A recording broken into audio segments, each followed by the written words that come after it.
তাহলে আজকে আমরা ওয়ান ডে ট্রিপ দীঘা যাচ্ছি, অ্যাপ অ্যান্ড ডাউন। এখন আমরা ঠিক আছে, দাদারা চলে এসছে পূজাকে পছন্দ, পূজার গরু দিয়ে এখন আমরা ডাইরেক্ট নন্দকুমারে দাঁড়াবো। এই হচ্ছে পূজা। এই দীঘা আর মোটামুটি এখান থেকে 30 কিলোমিটার বাকি। এক টানা পুরো 131 কিলোমিটার চালিয়েছি, মাঝখানে কোলাঘাট দাঁড়িয়েছি, আর কোথাও দাঁড়াইনি। কিছু বলবে? টানা চালিয়েছি, চালানোর পর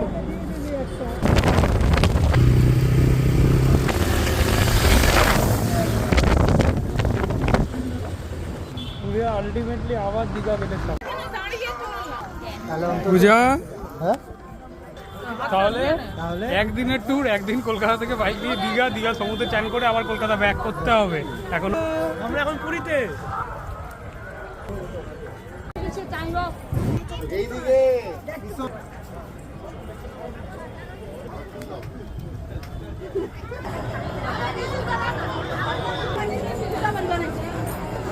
জগন্নাথ দর্শন করলাম, এবার সমুদ্রে যাব, খাওয়া দাওয়া করবো, দেন বাই।